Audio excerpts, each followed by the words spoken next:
La Bible dit dans Ésaïe, chapitre 14, et le verset 1, « Car l'Éternel aura pitié de Jacob, il choisira encore Israël, et il les rétablira dans leur pays. Les étrangers se rejoindront à eux, et ils s'uniront à la maison de Jacob. » Prions. Merci Seigneur pour les promesses de la Bible. Merci pour ton amour. Merci pour tes prophéties. Aide-nous à comprendre et croître dans la foi. Je te prie Jésus. Amen. Encore, on voit une promesse. Dieu voit l'avenir. Plus loin que les jugements, plus loin que les châtiments. Dieu voit ce qu'il va faire avec Israël. Ça, c'est Jacob. Jacob qui est aussi Israël. C'est le même individu. C'est le pays. Les enfants d'Israël, dans le lignage de Jacob, Abraham, Isaac et Jacob, les Juifs, le pays d'Israël. Ça, c'est le dessein de Dieu. Il va faire quelque chose très bien, très bon avec le pays d'Israël. C'est son dessein, c'est pas caché, c'est très évident. Donc, en train de parler des jugements qui doivent venir, parce que Dieu est saint, et il est juge, et il n'aime pas le péché, il est irrité contre la méchanceté, la violence et la haine. Et il va faire quelque chose. Mais enfin, ce qu'il va faire, voilà. L'Éternel aura pitié de Jacob. Et qu'est-ce que Jacob a fait? Ils ont failli. Ils ont été en rébellion contre Dieu. Et ils se sont éloignés de Dieu quand ils devaient le suivre. Après toutes les bénédictions que Dieu a données. Mais, malgré les châtiments qui sont tombés sur eux, des mains du pays d'Assyrie, du pays de Babylone, malgré les châtiments, et les châtiments étaient sévères. C'était très difficile, beaucoup tués, beaucoup de destruction. Ils ont été presque anéantis, mais pas tout à fait. Il y avait toujours un reste que Dieu gardait pour que Dieu puisse accomplir sa promesse à Abraham. Abraham a dit, tous les gens de la terre seront bénis en toi. Dieu a dit à Abraham, seront bénis en toi.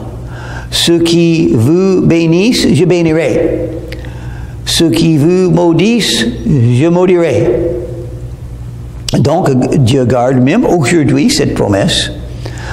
Personne ne pourra jamais anéantir, détruire tous les Juifs. Ça ne va pas arriver. Hitler ne pouvait pas le faire. Les terroristes ne vont pouvoir le faire. L'Antéchrist non plus. Non, parce que Dieu a un dessein. Et il choisira encore Israël. Maintenant, Israël. C'était Jacob. Maintenant, c'est Israël, prince de Dieu. Si vous êtes en bonne relation avec Dieu, parfois en Jésus, vous êtes aussi un enfant de Dieu. Et ça veut dire, Dieu vous aime. Il aime les justes. Et vous êtes justifiés parfois en Jésus-Christ, Dieu vous aime. L'amour de Dieu tombe sur vous. Et quand Dieu aime quelqu'un, il l'aime jusqu'à la fin de l'éternité. Éternellement. Son amour ne s'arrête jamais. Qu'est-ce qui peut nous séparer de l'amour de Christ? Rien du tout. Romains chapitre 8. Rien du tout. Donc, c'est bien. La même chose va arriver pour nous. Vous êtes tombés, vous avez failli dans votre service à Dieu. Des choses horribles sont arrivées à votre œuvre, dans votre vie. N'ayez pas peur. Dieu est là. Et il choisira encore Israël. Encore une opportunité. Encore un autre jour pour recommencer, pour refaire, pour revenir à Dieu et le suivre encore. Parce qu'il est miséricordieux.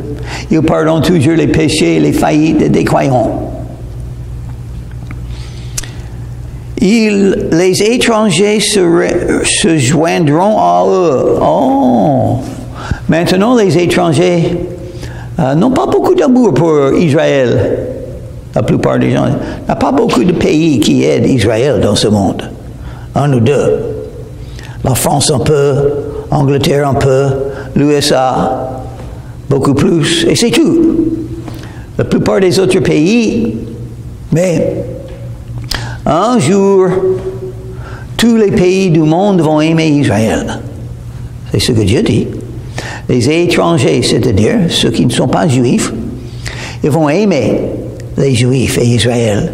Dans l'avenir, Dieu fera marcher dans le royaume de Christ et ils s'uniront à la maison de Jacob. Ils vont être unis ensemble avec des accords. Les peuples les prendront et les ramèneront à leur demeure et la maison d'Israël les possédera dans le pays de l'Éternel. Comme serviteur et comme servante. Oh, c'est ça ce que Dieu cherche. Les gens de la terre qui le servent. Pourquoi vous êtes nés sur la terre? Pour servir Dieu. Mais qu'est-ce qui arrive avec la plupart des êtres humains? Ils sont en rébellion. L'appel de venir à Jésus et l'appel de devenir un serviteur, une servante de Jésus. D'être soumis à lui, de le suivre. Jésus a dit ça quand il appelait les apôtres. Suis-moi et je vous ferai des pêcheurs d'hommes. Êtes-vous un pêcheur d'hommes? Sinon, vous n'êtes pas en train de suivre Jésus. C'est exactement ce qu'il veut que vous fassiez. Pêcher pour les hommes, pour les gagner, pour les amener à Jésus. Celui qui gagne les âmes est sage. Et celui qui gagne les âmes est un serviteur de Dieu. Ils retiendront captifs ceux qui les avaient fait captifs. Oh, Dieu va changer. Celui qui a gagné va perdre. Celui qui a perdu va gagner. Parce que Dieu aime changer ce que les hommes ont fait. Parce qu'il est Dieu. Quand il voit que les hommes ont failli, le zèle de Dieu changera ce qui est arrivé. Il le fera avec Israël. Il le fait maintenant dans la vie, avec beaucoup de gens, beaucoup de pays, beaucoup de chefs des pays. Et ils domineront sur leurs oppresseurs. Qui sera le plus grand, le plus puissant de tous les pays dans l'avenir, tous les pays de la terre? Israël. Pourquoi? C'est le dessein de Dieu et il fait tout ce qu'il veut. Il a donné une promesse à Abraham. Il va garder sa promesse. Et quand l'Éternel t'aura donné du repos, et il peut le faire. Plus de guerre, plus de violence, plus de haine, parce que Jésus est le prince de la paix. L'Éternel, c'est Jésus. Jésus est le prince de la paix. Jésus va le faire quand il revienne. Il va venir une deuxième fois et il fera tout ça. Après tes fatigues et tes agitations, et après la dure servitude qu'il te fut imposée, tu te trouves dans un endroit, une situation difficile, Dieu peut le changer. Et il le changera, ça c'est la promesse.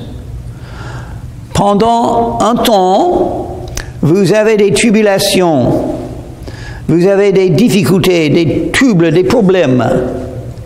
Mais ça ne dure pas toujours.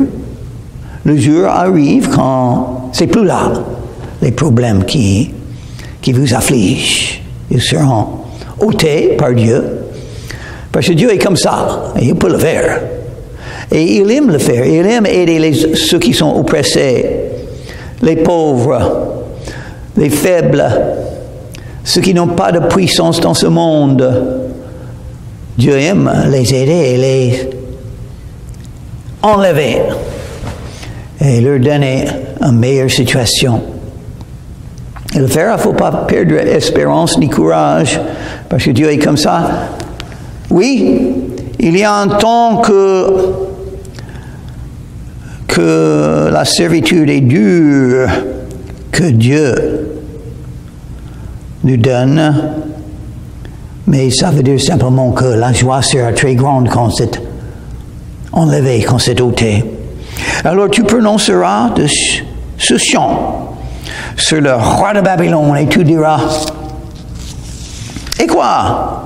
Le tyran n'est plus. L'oppression a cessé. Quand Dieu le dit, ça arrive. Oui, les armées de Babylone sont venues en Juda, à Jérusalem. Ils ont vaincu. Mais quand Dieu décide, il n'y avait plus de force. Les Mèdes sont venus, on a déjà lu. Les Mèdes sont venus. Quel verset a dit ça? Un verset chapitre 13 et le verset 17. Voici, j'excite contre eux les Mèdes, qui n'ont point qu'à de l'argent, qui ne font point qu'à de l'argent, et qui ne convoitent point l'or. Qu'est-ce qu'ils convoitent? Le pouvoir. Et vous pouvez le lire dans la Bible, quand c'est prophétisé. Vous pouvez le lire dans les livres d'histoire humaine. Les Mèdes ont vaincu Babylone et Dieu a dit avant que ça est arrivé. L'Éternel a brisé, chapitre 14 et verset 5, l'Éternel a brisé le bâton des méchants, la verge des dominateurs. Dieu n'aime pas la méchanceté. Et il a un plan. Quand il décide, les méchants seront détruits par Dieu lui-même. Et des fois, il utilise les autres pour le faire. Dieu a utilisé les Mèdes pour écraser Babylone, parce que Dieu voulait le faire. Il voulait quelqu'un pour détruire Babylone, et il a choisi les Mèdes. Verset 6 d'Ésaïe chapitre 14. Celui qui est dans sa fureur frappait les peuples par des coups sans relâche. Celui qui, dans sa colère, subjuguait les nations et poursuivit son ménagement. Toute la terre réjouit du repos et de la paix. Dieu peut donner la paix. Jésus a dit, Matthieu chapitre 24, pour parler de l'époque où nous vivons, il y aura des guerres et des bruits de guerre. Et ça arrive. Mais heureusement, chaque guerre a son fin et la paix après la guerre. Après la guerre mondiale, la première guerre mondiale, on a eu la paix. On était heureux pendant un peu de temps, quelques années. Et puis la guerre est revenue. La deuxième guerre mondiale, et même il y a quelques-uns qui disent que la manière que la première guerre mondiale s'est arrêtée était la raison pour la deuxième guerre mondiale, peut-être. Mais il y aura toujours des guerres jusqu'au moment que Jésus revienne. Il va combattre la dernière des guerres quand il vaincra les armées de l'Antéchrist dans la vallée de Megiddo, en Israël. Jésus le fera, et puis on aura la paix, enfin, dans toute la terre, pendant 1000 ans, parce que le diable lui-même sera enchaîné et emprisonné pendant les 1000 ans, et vous pouvez lire ça en Apocalypse. Verset 8. Les cyprès même, les cèdres du Liban se réjouissent de ta chute. Depuis que tu es tombé, personne ne monte pour nous abattre. Quand les armées de Babylone sont tombées, ils ne pouvaient plus faire la guerre. Donc Dieu peut faire ça. Et c'était sa prophétie contre Babylone. Dieu est au-dessus de tout. Il est le chef de tout. Le plus puissant des chefs sont faibles en comparaison avec Dieu, et c'est Dieu qui décide. Dieu touche les cœurs, il guide les pas, il fait enlever les armées, il établit les armées pour les utiliser, mais quand Dieu décide, ils sont écrasés. Le 15 août 1944, les Alliés ont eu le débarquement à Saint-Tropez, Saint-Maxime et les Isambras. Et les soldats ont écrasé les Allemands. Ils ont chassé les Allemands du sud de la France, comme ils ont fait dans le nord de la France le mois de juin de cette année. Grâce à ça, nous avons la liberté en France. C'est pourquoi je peux parler, je peux visiter, je peux y aller, habiter peut-être, si c'est la volonté de Dieu. Et Dieu l'a fait. C'est Dieu qui a donné cette victoire aux Alliés. C'est Dieu qui a chassé les Allemands, les armées d'Hitler, et enfin écrasé Hitler aussi. Mais qu'est-ce qu'il nous faut maintenant? Il nous faut une victoire spirituelle. La guerre spirituelle. Qui va venir en Saint-Tropez, Saint-Maxime et les Isambras pour vaincre dans la guerre spirituelle? On peut vaincre par le sang de Christ, par la parole de notre témoignage, si nous n'aimons pas notre vie jusqu'à la fin. Apocalypse chapitre 12 et le verset 11.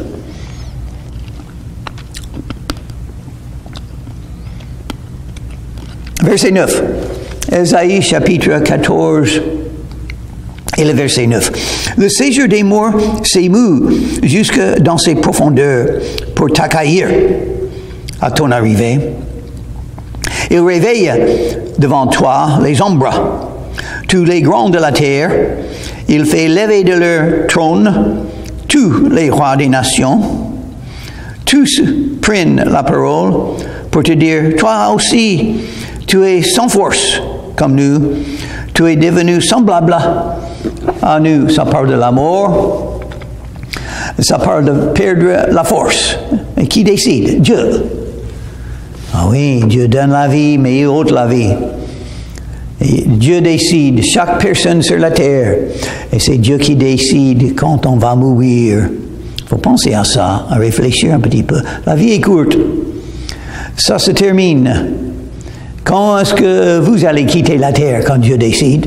Peut-être aujourd'hui. C'est la raison pour s'assurer que vous êtes sauvés par foi en Jésus. Sans Jésus comme votre sauveur, vous serez au jugement sans un sauveur. Et ça ne marchera pas. Parce que Dieu est juste, il sait tout. Et si vous avez rejeté Jésus-Christ, il sait. Et vous ne pourrez pas entrer dans le royaume des cieux. Alors, donc, il faut profiter de ce moment. Venir à Jésus dans votre cœur. Invoquer son nom. Et sois sauvé par Jésus-Christ. Il vous sauvera. Jésus sauve chaque personne qui vient à lui avec le désir d'être pardonné et sauvé. Quiconque invoquera le nom du Seigneur sera sauvé. Verset 11. Ta magnificence est descendue dans le séjour des morts, avec le son de tes luttes.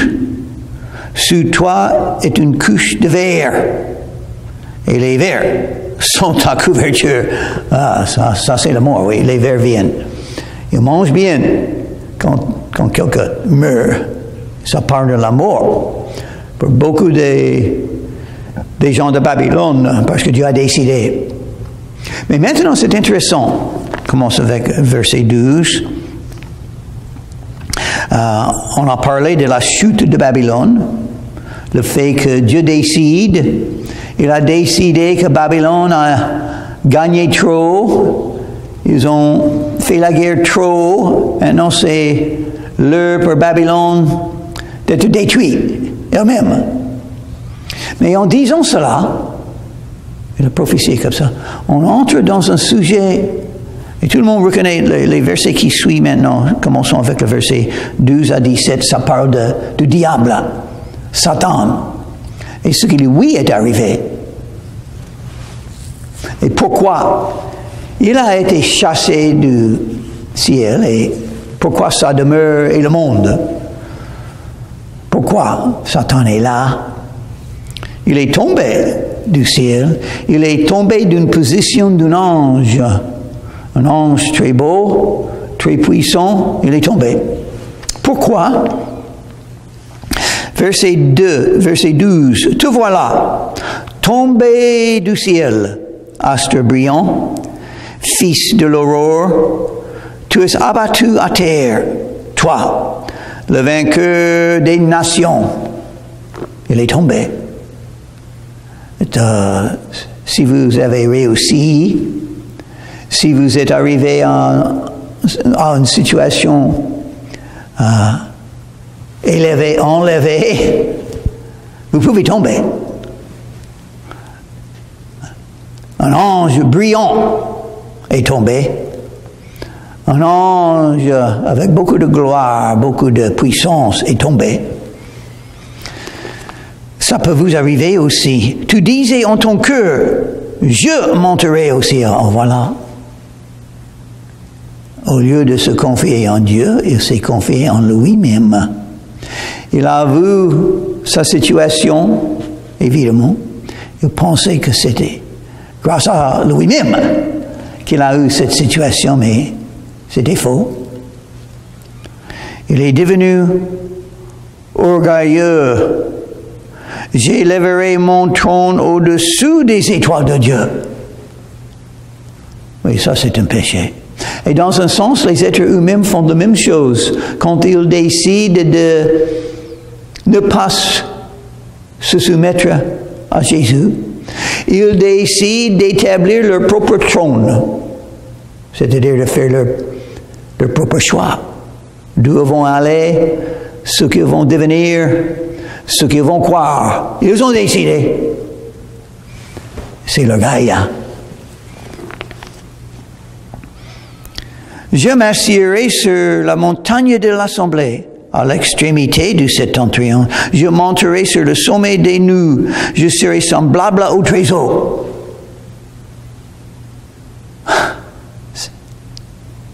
C'est en vain qu'il a dit ça. Parce que Dieu est Dieu. Et personne, même pas un ange dans le paradis, ne peut penser comme ça. Mais tu as été précipité dans le séjour des morts, dans les profondeurs de la fosse. Ceux qui te voient fixent sur toi le regard. Ils te considèrent attentivement. Et c'est là cet homme qui faisait trembler la terre, qui a ébranlé les royaumes. Oui, il fait beaucoup de mal. Des fois, on regarde le monde, la violence, les guerres, la haine, et on dit, pourquoi? Parce que le diable existe dans ce monde.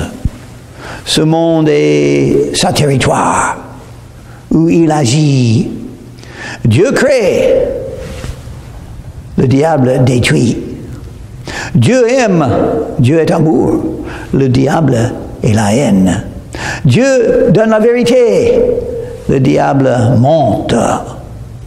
Il donne de fausses doctrines, des mensonges.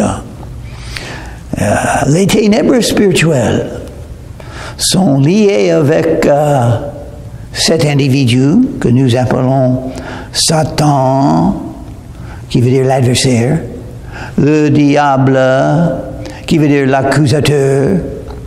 Il ne nous aime pas. Il a été jeté du ciel. Et donc, il ne veut pas que nous puissions le gagner. Donc, il est contre tous les non-croyants. Il ne veut pas qu'ils soient sauvés. Il monte, il ôte de leur cœur la vérité. Il donne ses tentations. Il dit, Il ne faut pas servir Dieu et croire en lui. Donc, toutes les excuses des athées et des hommes intelligents viennent du diable. Viennent du diable. Au commencement, Dieu a créé les cieux et la terre. Et qu'est-ce que le diable dit? Au commencement, l'évolution est la raison pour l'existence de toutes choses. Un mensonge. Même les idées qui ont base dans ce qui est normal, ce qui est évident. Par exemple, au commencement, il n'y avait qu'un homme et une femme. Dieu a créé comme ça. Les êtres humains sont divisés, les hommes et les femmes. Et maintenant, qu'est-ce qu'on a? On a d'autres choses, comme les femmes. C'est bizarre, comment ça c'est possible? Le diable, il n'aime pas ce que Dieu a créé. Il est toujours en train de détruire, d'être contre ce que Dieu a fait. La parole de Dieu, le meilleur de tous les livres, le diable est contre. Il va essayer de se moquer de la Bible, de doter de la vie, la parole de Dieu. Aux États-Unis, quand j'étais un petit enfant, on avait la liberté. Les professeurs pouvaient lire la Bible, parler de la Bible, prier avec les étudiants dans leur classe. Et même, je me rappelle quand j'avais 10 ans, j'étais dans une classe. Madame Hill était le professeur. Et c'était la semaine de la Pâque. Elle a parlé à la classe de la résurrection. Elle a expliqué. Moi, je me rappelle de ça. C'était la première fois que j'ai entendu ça. Parce que je n'étais pas d'une famille chrétienne. C'était bien d'avoir un professeur expliquer pourquoi on a la Pâque, qu'est-ce que ça veut dire, et tout ça. Mais 2 ans plus tard, à l'USA, les juges ont décidé, oh non, on ne peut pas avoir la prière dans l'école. Oh non, c'est horrible ça. Parce qu'il y a quelques athées ici et là, et les athées n'aiment pas ça. Donc, il ne faut pas irriter les athées. Ils ont leur droit. Donc, nous allons dire, oui, les athées ont raison. Ils ont cru des mensonges. Ils ont ôté des écoles aux États-Unis, toutes les écoles publiques. Ils ont ôté la Bible, la prière, toute mention de le christianisme. Ça ne se passe plus. Donc, l'USA commence à tomber dans le sens moral, ils vont plus dans l'impudicité, la pornographie, l'adultère, les péchés sexuels. Pourquoi? Sans la Bible, on ne peut pas trouver la bonne voie, la bonne vie. Mensonge, oui. Oui, c'est vrai. C'est le diable qui ébranlait les royaumes, qui fait trembler la terre, qui réduisait le monde en désert, qui ravageait les villes et ne relâche point ses prisonniers. Les prisonniers du diable, oui. Ceux qui ont cru les mensonges, ceux qui ont résisté Jésus, ou rejeté Jésus. Les non-croyants sont attrapés, enchaînés par le diable. C'était un ange avec beaucoup de force et beaucoup de capacité dans ce monde de mentir. Mais heureusement, nous avons la vérité, la Bible et Jésus. Jésus a dit, « Je suis la lumière du monde. Je suis le chemin, la vérité et la vie. Nul ne vient au Père que par moi. » Donc vous pouvez échapper à la puissance du diable Si vous venez à Jésus, il vous sauvera de l'enfer, des péchés et de la puissance du diable. Venez à Jésus, invoquez le nom de Jésus aujourd'hui. Prions. Merci Seigneur que tu nous aimes. Merci que tu nous as donné la victoire quand tu es mort sur la croix de Calvaire, la victoire sur le diable. Merci que nous sommes protégés et nous avons la vie éternelle par toi. Merci Seigneur Jésus. Dans ton nom je te prie. Amen.